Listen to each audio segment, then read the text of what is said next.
자, 떠먹는 국어 문학 교재를 기준으로 수업을 할 거고요. 첫 번째로 볼 거보다 1번 주제 시적 화자다.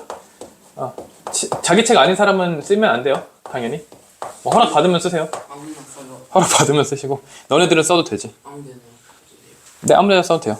근데 시적 화자 페이지니까 이거 시적 화자에 대한 이건 안 써도 되지. 시적 화자 이미 써 있으니까. 자, 시적 화자는 뭐냐면은 뭐 서술자랑 동일시해도 상관없고요. 펜 빌려줘. 아무거나 빌려줘. 자, 펜이랄 게 없어? 연필이 있어요. 그래, 그거 빌려줘. 슈퍼에 있었는데 모르겠어요. 알았어. 시적 화자 언제 하는 거야? 자, 시적 화자나 서술자 뭐 이거 크게 상관없다 그랬는데 여기서 중요한 거는 뭐냐면은 작가라는 거예요. 작가는 작가 또는 시인도 되겠죠. 자, 이 사람들은 뭐래요? 글을 써요. 이 글을 우리가 읽고 해석하고 문제를 풀어요. 여기까지 이해됐지? 이 사람들이 쓰는 글을 우리가 읽고 해석하고 문제를 푼다고. 됐어? 이건 어렵지 않잖아. 근데 이 사람이 그러면 최종 도달하는 도착지가 어디야? 독자 아니야? 우리한테 와닿아야 되잖아. 근데 이 사람이 직접 얘기하지 않는다고. 우리한테 편지 쓰는 게 아니잖아. 작가랑 시인이 우리한테 편지를 써주니? 그게 아니지. 그러면 중간에 뭐가 있어야 돼? 중간에 거치는 게 바로 서술자라고 보면 돼. 또는 화자라고 보면 되겠습니다. 실제로 들어가 보면 이거보다 좀 더 복잡한 케이스가 있는데 우리는 이 정도만 정의하면 됩니다. 작가나 시인이 있고 얘네들이 우리들한테 어떤 이야기를 전달하기 위해서 사용하는 게 화자와 서술자야. 그랬을 때 우리가 이게 다양한 케이스로 나눌 수 있는 게 이 화자와 서술자가 이런 경우 있었죠. 뭐 다양한 시점이 있었잖아. 주인공이 자기 얘기하는 케이스도 있고. 그러면은 주인공이 자기 얘기하는 케이스면은 작가가 자기 얘기하는 거야, 얘들아? 아니죠. 이 서술자나 화자가 자기 얘기를 하는 거야. 그 시점상에선. 그렇기 때문에 우리는 이 서술자나 화자를 통해서 이 작가와 소통한다라고 보면 돼요. 근데 이 작가와 시인이라고 써놨는데 여기도 원래는 더 정확하게 엄밀하게 쓰면은 이 책 스토리 서사라고 보는 게 더 정확해요. 서사가 이 화자와 서술자를 통해서 독자한테 전달된다라고 생각하시면 되는 겁니다. 자, 그래서 우리는 유추할 수 있어요. 자, 이 13페이지에 있는 걸로 한번 읽어보자. 김소월의 엄마야 누나야가 있어. 그럼 보면 뭐야? 엄마야 누나야 강변살자. 자, 엄마야 누나야 강변살자인데 이게 이렇게 읽어보면은 이거의 화자가 얘들아 나이가 몇인 것 같아? 몇 살쯤 될 것 같아? 좀 나이 많은 것 같아? 적은 것 같아? 많은 것 같아? 미친. 많은 것 같아? 적은 것 같아? 엄마야 누나야 강변살자. 야, 나이 30살 먹고 엄마 누나 강변 살자. 강변 아파트 하나 사줘. 이거 아니야? 그러면? 너무 스케일이 커지잖아. 이거 뭐야 얘들아? 누구의 목소리야? 어린애 목소리지. 엄마 나 그 강에서 놀고 싶어. 강변 살자. 이런 목소리잖아. 그러면은 이거 쓴 사람이 어린애야? 아니요. 김소월 씨가 어린 사람이에요? 아니죠? 김소월 씨는 다 알잖아. 그러면은 이거를 쓴 사람은 누구야? 김소월 시인인데 그 가운데 이 화자는 뭐야? 어린 아이가 되는 거다. 그러면 우리는 그걸 통해서 얘 어린아이네? 그 시인이 어린애인가? 이렇게까지 가는 건 아니에요. 가면 안 된다는 거야. 다른 거니까. 이해 갔어? 그린 이해 갔어? 쉽지? 이지하다고. 자, 그렇기 때문에 시적 화자를 시인 본인이 아닌 다른 사람으로 설정하는 경우가 이렇게 많다라고 생각하면 되는 겁니다. 한 페이지 넘겨볼게요. 됐죠? 자, 여기 페이지에서 어떤 얘기를 하고 있냐면은 시적 화자가 등장하는 세 가지 방식에 대해서 얘기하고 있어요. 시적 화자가 시에 표면적으로 드러나는 경우, 추측할 수 있는 경우, 짐작되지 않는 경우예요. 자, 여기서 쌤이 간단하게 얘기하면은 아까 방금 전에 봤던 시 있죠. 방금 전에 봤던 시 같은 경우는 너무너무 간단하죠. 왜? 말하는 사람이 나는 누구다라고 얘기했어? 아니요. 엄마의 누나는 강변살자밖에 없었잖아. 내가 누군지는 얘기 안 했지. 하지만 우리가 뭘 유추할 수 있었어? 그거를 얘기하고 있는 사람이 어떤 것 같아? 나이가. 나이가 적은 것 같다라는 거를 유추할 수 있었지. 이 정도는 추측할 수 있었다고. 근데 어떤 경우에 문제가 생기냐면, 자, 여기 있는 이거 볼까요? 김수영 시인의 폭포 한번 봅시다. 아래쪽에 있는 거예요. 자, 소리내서 한번 읽어보자. 누가 읽어보냐면은 이재원 친구가 읽어봅시다. 시작. 폭포는 고도 제목을 무서운 기색도 없이 떨어진다. 주영도 할 수 없는 물결이 무엇을 향하여 떨어진다는 의미도 없이 계절과 주야를 가리지 않고 고매야 전신처럼 쉴 사이 없이 떨어진다. 그러니까 폭포가 무서운 기색으로 팍 떨어진다라는 거예요. 근데 이거 누가 얘기하고 있는 거예요? 화자가 누구예요? 찍지 마세요. 생각하고 얘기해야 돼. 화자가 누구야, 얘들아? 한번 쌤 얼굴을 보면 나는 그 지문을 시를 보면서 한번 유추해보는 거. 화자가 누굴까? 화자가 누구예요? 그리나? 폭포를 보고 있는 사람이죠. 근데 이 사람이 어떤 사람인지 알아요, 우린? 아니요. 알 수 없죠. 근데 만약에 내가 화자를 이렇게 얘기해도 되지 않을까? 폭포는 고든 절벽을 무서운 기색도 없이 떨어진다라고 했어. 그러면은 폭포를 맞고 있는 바위가 썼다고 얘기할 수도 있잖아요. 폭포를 맞고 있는 바위가 얘기했다고 할 수도 있잖아. 화자가 반드시 사람일 필요는 없잖아요. 의인화할 수도 있는 거잖아요. 그러니까 이거는 추측이 돼야 안 돼. 이렇게 안 될 수도 있다라는 거예요. 그래서 그냥 이런 시 같은 경우에는 화자가 누군지 억지로 찾아낼 필요가 있다 없다? 없다. 이렇게 생각해 주면 되는 겁니다. 화자는 이 정도만 하면 됩니다. 그래서 딱 네 줄 요약 한번 볼게요. 네 줄 요약 15페이지에. 자, 시인과 시적화자는 서로 다른 인물일 수 있다라고 돼 있는데 선생님은 조금 더 강조를 해서 시인과 시적화자는 서로 다른 인물이다라고 생각하는 게 편해요. 선생님 근데 같은 사람이면 어떡해요? 이 시인이 자기 자신이 쓴 시로 써버리면 어떡해요? 라는 케이스가 있죠. 그럴 때도 어떻게 하냐면은 시인은 또 다른 자기 자신을 화자로 내세웠다라고 해석하는 게 더 좋아요. 뭔 말인지 알겠어요? 예를 들어 최준이가 시를 써. 그랬을 때 화자를 최준이가 아닌 다른 사람으로 설정할 수도 있지만 내 자신이 화자로 등장할 건데 라고 했어. 그럼에도 불구하고 우리는 그걸 읽을 때 어떻게 해석해야 돼? 최준이가 시를 썼지만 최준이가 화자인 게 아니고 최준이의 또 다른 어떤 자아, 시 속에, 문학 속에 드러나는 자아가 화자가 되었다라고 생각하는 게 더 편해요. 그러니까 시인과 화자는 기본적으로 다르다라고 생각하는 게 좋다. 그리고 등장 방식, 드러날 수도 있고 추측 가능할 수도 있고 또 방금 폭포처럼 아예 추측도 못할 수도 있다. 이런 게 있다. 이해 갔어요? 그린 이해 갔어? 이렇게 생각하면 화자 끝났습니다. 자, 그 다음에 두 번째 가보겠습니다. 자, 두 번째는 뭐예요? 얘들아? 두 번째로 볼 건 뭐야? 운율이다. 두 번째로 볼 건 운율이라는 친구다. 운율이 뭔데요? 자, 운율은 리듬이라고도 생각하면 됩니다. 할 말 있어요? 자, 운율은 리듬인 건데 시에서 느껴지는 리듬감 있잖아. 너네 그 랩할 때 약간 스웩 느껴지고 약간 끊어읽고 이런 느낌 있잖아. 얘네들을 운율이라고 생각하면 돼요.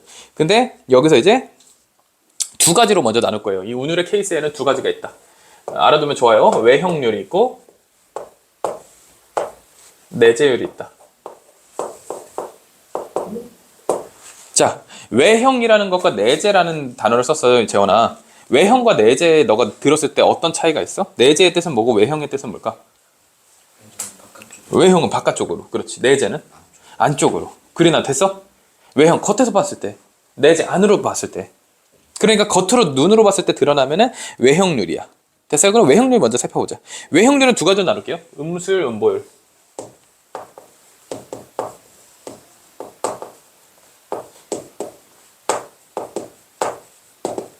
이렇게 있다. 네. 자, 음수율은 글자 수 생각하면 돼요. 글자 수. 음보율에서는 간단하게 그냥 음보라고 생각하면 돼요. 음보. 자, 이거 내가 설명해 줄게. 자, 이거 예시 한번 보자. 나보기가 이거 진달래꽃이죠? 봤어? 보고 있어, 얘들아? 자, 이 진달래꽃 보면은 나보기가 역겨워 가실 때는 이라고 했어, 얘들아. 그랬을 때 나보기가 플러스 역겨워까지는 몇 글자야? 나보기가 역겨워까지 몇 글자야? 7글자죠. 가실 때는 몇 글자야? 5글자. 그 다음에 말없이 고이보내 몇 글자? 7글자. 들이오리다 몇 글자? 5글자. 그러면은 7 다음 5 다음 7 다음 5죠. 그러니까 7과 5가 반복되는 거 아니야? 그래서 7호조 음수율이라 불러요. 음수율이 뭐였는데요? 글자 수 세는 거. 오케이? 됐어요? 이해 갔어요? 반복적으로서.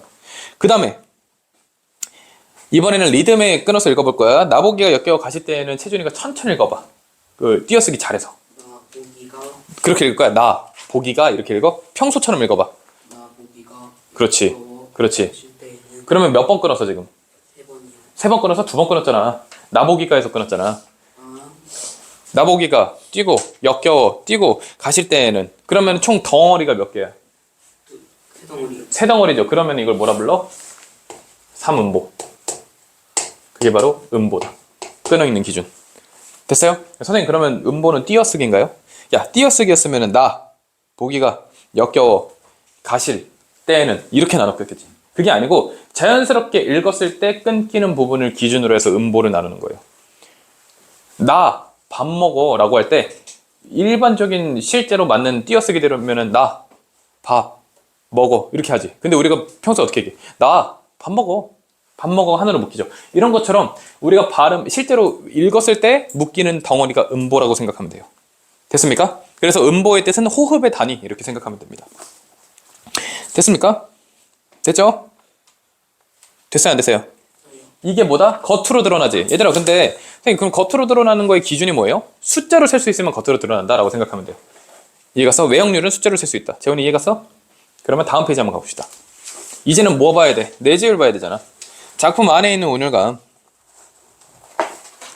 됐죠? 자, 이 내재율의 방법은 여러 가지가 있는데 반복이에요. 반복. 뭐 1번 반복. 반복하는 방법이 있고 그 다음 뭐 있죠? 뭐 통사구조. 여기서 말하는 이 반복은 단어나 뭐 그러니까 단어 반복이라고 생각하면 되고 그 다음에 반복되는 게 통사구조 반복. 통사구조. 유사도 됩니다. 유사. 비슷한 통사구조가 또 나오는 거고요. 그리고 뭐 음성상징어의 반복. 그러니까 다양한 반복들이 얘네를 형성한다고 생각하면 돼요. 자, 예를 들어서 음수, 음보를 떠나서 이런 식으로 운율을 생성할 수도 있어요. 예를 들어서 같은 단어 반복해. 체준, 체준, 체준, 체준, 체준 이랬어. 그러면 같은 단어를 반복하면서 약간 운율감이 생긴다고. 이해 가세요? 그런 식으로도 할 수 있다. 그런 거예요. 그래서 뭔가 자꾸 반복돼. 그러면은 그 반복을 통해서 운율감을 생성했구나. 아니면은 문장 형식이 비슷하게 해요. 나 집에 간다. 갔다가 다시 온다. 왔다가 다시 잔다. 운율감 느껴지지? 통사구조의 반복. 오케이? 됐어요? 이런 식으로 외형률과 내재율을 둘 다 챙길 수가 있다. 자, 세 줄 요약 봅시다. 운율의 뜻, 시에서 느껴지는 리듬감이다. 음보율이랑 음술처럼 율격이 표면적으로 드러나는 경우를 외형률, 그렇지 않으면 내재율. 그러니까 얘네 빼고 우리가 읽었을 때 느껴지는 그 리듬감은 다 내재율이다. 그 운율은 반복을 통해서 형성되는 경우가 많다. 이렇게 생각하면 되겠습니다. 어려운 거 있나요? 어려운 거. 재원 됐어? 좋습니다. 여기까지 운율 했습니다. 쭉쭉쭉 진도 나가볼게요.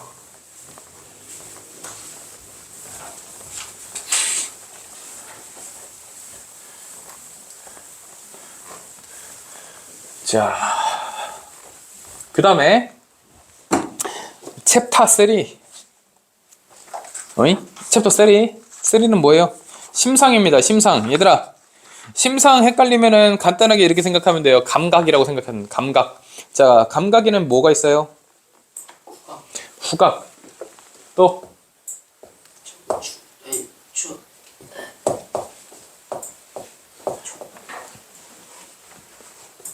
후각, 청각, 시각, 미각. 어? 뭐 하나 빠진 것 같은데? 촉각. 그러니까 5가지가 있죠. 그 감각에는 오감이라고 하죠. 그 감각들이 있는데 걔네들이 기본적인 심상이라고 생각하면 됩니다. 근데 이 감각을 했을 때 그것이 우리 마음에 떠오를 거 아니야. 무슨 말이냐면 태준이가 아주 맛있는 후라이드 치킨을 눈앞에 있어. 그래가지고 그걸 딱 집었어. 손에 느껴지지, 촉감. 그럼 마음이 약간 동요할 거 아니야. 냄새를 맡아. 너무 좋아. 이런 것 때문에 너가 마음속에 이거를 먹고 싶다는 생각이 들고 어떤 충동이 생기죠. 그게 바로 심상이야. 마음에 떠오르는 상. 그 상을 가져오는 게 감각이고. 이해 갔어, 얘들아? 그게 심상이야. 문제 없죠? 자, 심상의 종류. 뭐 5가지 있어요. 시각적 심상, 청각적 심상, 후각적 심상, 미각적 심상, 촉각적 심상. 당연합니다. 그 다음에 공감각적, 복합적 이런 것도 있습니다. 예시 한번 볼게요. 파릇한 풀포기가 돋아 나오고 해서 파릇한 색깔이죠. 컬러. 무슨 심상이야, 재준아? 그 눈 뭐야? 잠깐. 시각. 그렇지, 시각적 심상이고. 계집아이들의 높고 쾌활한 웃음소리예요. 웃음소리 뭐야? 청각. 매화향기 홀로 아득하니. 그리나? 메마른 입술이 쓰다. 재원아? 그렇지. 밥티처럼 따스한 별들이. 채준? 그렇죠. 이런 식으로 하면 된다는 거예요. 근데 이제 그런 문제가 생기죠. 선생님, 이런 그 심상이 5개까지밖에 없어요? 아니죠. 어떤 걸 우리가 신경 써야 되냐면은 공감각적이라는 게 생겨요. 공감각.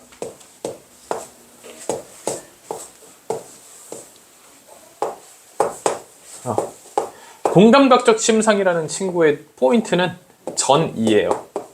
옮겨 탄다. 그래서 어떤 케이스가 있냐면은 이거 너네 많이 들어갔을 거야. 푸른 종소리. 푸른 종소리. 자, 그럼 얘들아, 푸른 종소리에서 메인이 되는 친구는 누굴까요? 종소리. 종소리죠. 종소리를 푸른으로 꾸며주고 있는 거지. 응? 네. 그치? 그렇다는 거는 뭐냐면은 종소리라는 시각을 청각화해서 다시요. 반대로 했죠? 종소리가 왜 시각이에요? 잘못 썼죠? 잠깐만요. 종소리라는 청각을 푸른이라는 시각을 내서 보여주는 거니까 청각의 시각화라고 부를 수 있는 거예요. 이해 갔어? 그러니까 서로 다른 심상을 묶어놨다. 연결되게 만들어놨다. 이게 바로 공감각적 심상이다 라고 보면 되는 겁니다. 됐죠? 그리고 복합적 심상은 여러 가지를 나열해 놓은 거야. 예를 들어 봐봐. 내가 어떤 심상들이 들어있는지 너네가 맞춰봐. 버글버글 기름 끓는 소리. 치킨 닭다리를 넣었을 때 느껴지는 그 뜨끈함. 그걸 입에 넣었을 때 느껴지는 엄청난 풍미. 뭐뭐뭐 나왔어. 미각, 미각부터 나오는 거야? 청각, 감, 촉각. 이 세 가지 나왔지. 그럼 봐봐. 이거는 공감각이야? 아니지. 단순히 서로 다른 걸 나열해놨지. 같은 치킨을 보고 서로 다른 걸 나열해놨지. 이거는 복합적 심상이야. 공감각은 뭐냐면은 서로 다른 성질의 게 한 문장에 연결되어 있는 거예요. 자연스럽게 옴곁하게. 다른 말로 전이 되게. 차이 알겠어요? 그렇게 구별해주면 되겠다. 쌤이 든 예시만 공부하면 충분합니다. 다음 장 넘겨가지고 세 줄 요약 한번 봅시다. 심상은 시각, 청각, 후각, 미각, 촉각과 같은 감각을 바탕으로 마음속에 그려진 의미를 의미합니다. 심상에는 시각, 심상, 청각, 후각, 미각, 촉각 있는데 추가적으로 두 가지 더 집었다, 못 집었다. 공감각이랑 뭐 있었다? 복합이 있었다. 공감각은 한 종류의 감각을 다른 감각으로 옮긴다. 이 옮긴다를 다른 표현으로 뭐라 했어? 전이한다 라고 했고, 복합은 단순 나열이다. 이렇게 정리를 할 수 있겠습니다. 질문 있나요? 질문 손? 없지요? 있어 없어? 없어요. 잘했습니다. 그러면 지워보겠습니다. 좋아요. 자, 그러면은 네 번째 거 가보겠습니다. 네 번째 거.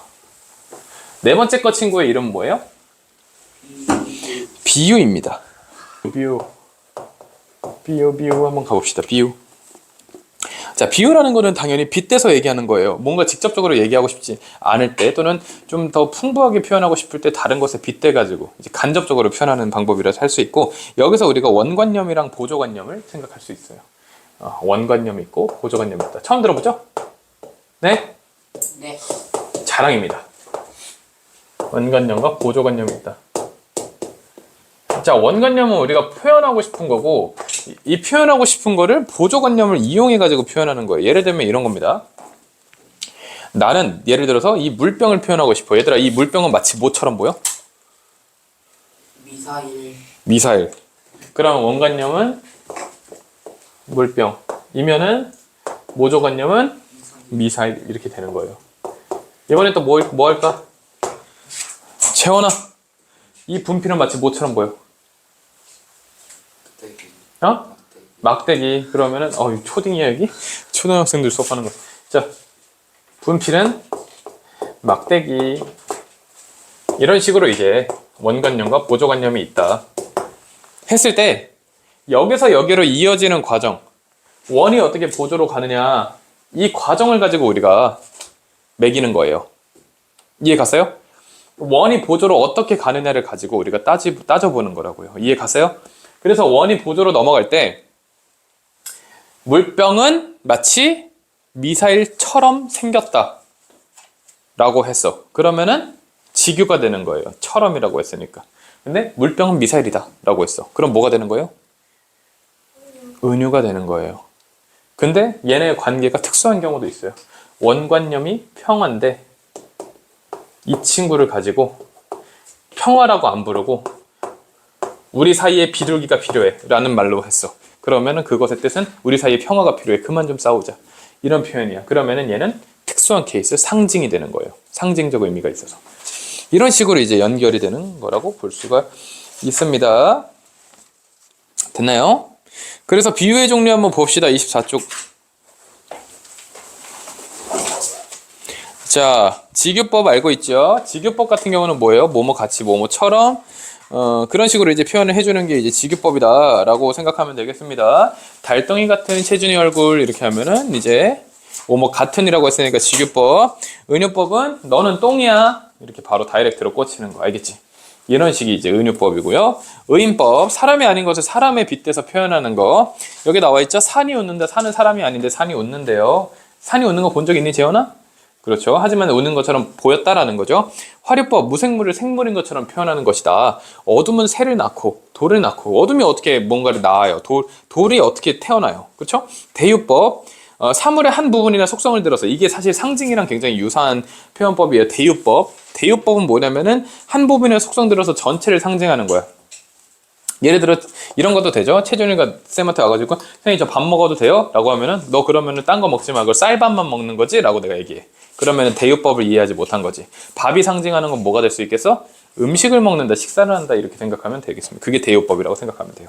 알겠죠? 이게 비유라고 볼 수 있겠고요. 비유부터 5번 상징까지 한 번에 쭉 갈게요. 자, 이번에는 상징도 같이 가겠습니다. 비유했으니까 5번 상징이다. 얘네 두 개는 굉장히 유사하니까 한 번에 가겠습니다.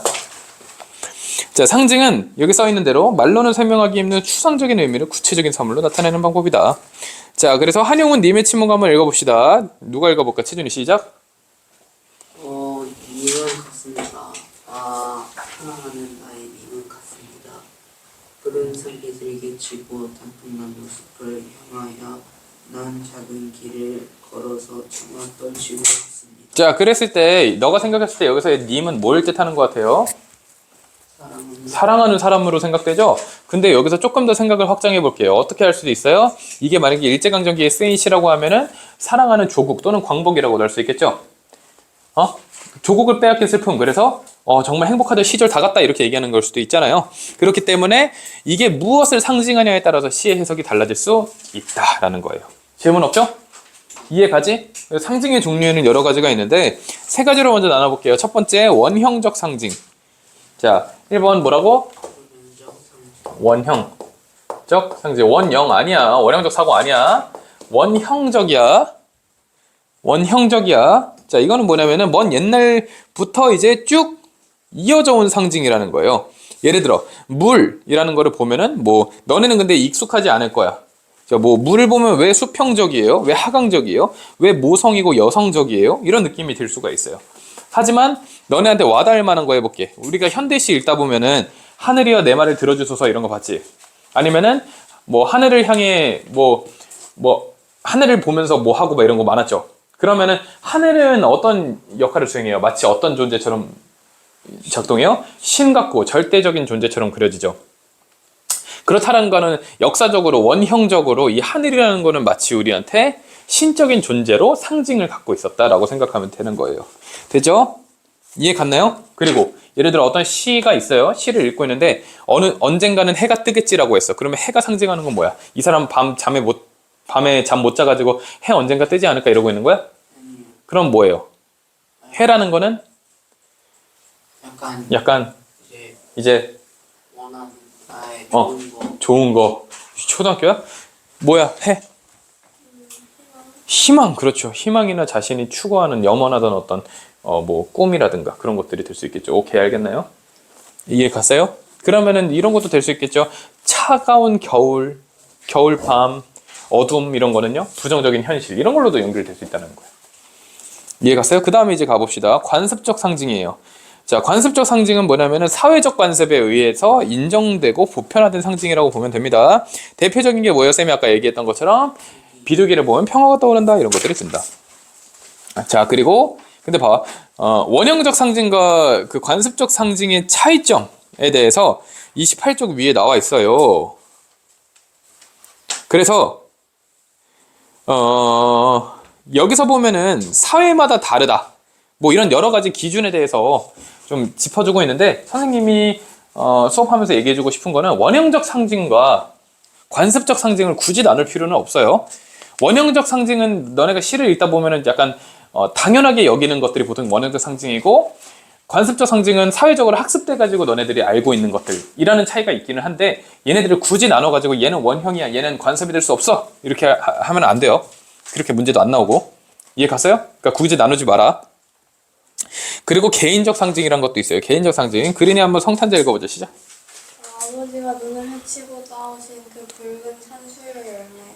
나는 한 마리 어린 짐승, 젊은 아버지의 선호가 못자라게 열로 성기한 돌을 말없이 굴리는 것이었다. 자, 산수열매를 아버지가 눈을 헤치고서 나를 위해서 따오셨어요, 재원아. 그러면 이 여기서 말하는 산수유 열매의 의미가 뭘까? 어떤 상징성을 갖고 있을까? 아버지의 아버지의 나를 향한 마음, 사랑 이런 것들이 되겠죠. 그런 게 바로 내가 이 시를 쓴 사람이 만들어낸 개인적인 상징이다라고 생각하면 되겠습니다. 상징에 대해서 이해 안 간 사람 있나요? 손? 없죠? 상징 쉬었다. 딱 세 줄 요약. 상징은 말로는 설명하기 힘든 추상적인 의미를 구체적인 사물로 나타내는 거고요. 시에 등장하는 구체적 사물은 추상적인 의미를 상징하는 경우가 많아서 시의 맥락에 따라서 이게 무슨 상징일까 생각해야 돼. 아까 방금 읽었던 산수 열매처럼 상징의 종류에는 원형, 관습, 개인 이렇게가 있었다라고 생각하면 되겠습니다. 됐죠? 그러면 우리가 이거 한번 읽어볼게요. 김유선, 김광석 시인에게 라고 있는 작품을 읽어볼 건데 우리가 쌤이 아까 말했듯이 관습적 상징으로 비둘기는 무엇을 의미했죠? 평을 의미했지. 근데 항상 그렇게 쓰일까? 당연히 아니겠죠. 한번 읽어볼게. 60년대 초 당신이 살던 성북동에서는 비둘기들이 채석장으로 쫓겨 돌부리를 쪼았다지만 20년이 지난 지금 성북동에 비둘기는 없는걸요? 채석장에도 없어요. 요즘 비둘기를 보려면은 도심으로 들어와 시청 광장쯤에서 팝콘 뿌려요. 그럼 비둘기가 와 와서 겁없이 손등까지 올라와서 만져도 도망 안 가고 얌전히 팝콘을 먹어요. 나머지 부스러기 하나까지 먹으면은 또 슉 사라져요. 그럴 때는 눈으로 애원해도 다시 오지 않습니다. 그러면 여기서 봤을 때 이 비둘기의 모습은 뭐예요? 어떤 물질적인 것만 추구하고 이득만 추구해가지고 겁도 없이 달려들었다가 이득이 사라지면 뿔뿔이 흩어져 버리는 어떻게 보면 개인의 모습을 부정적인 현대사회의 모습을 나타낸 거죠. 이게 평화예요? 아니죠? 이거는 개인적 상징으로서 비둘기의 모습을 활용했다라고 보시면 되겠습니다. 됐습니까? 됐죠? 자, 그래서 일단 오늘의 떠먹는 국어 문학 수업은 여기까지 하고요. 원진구 최고의 국어학원 성공적인 입시를 위한 성공 솔루션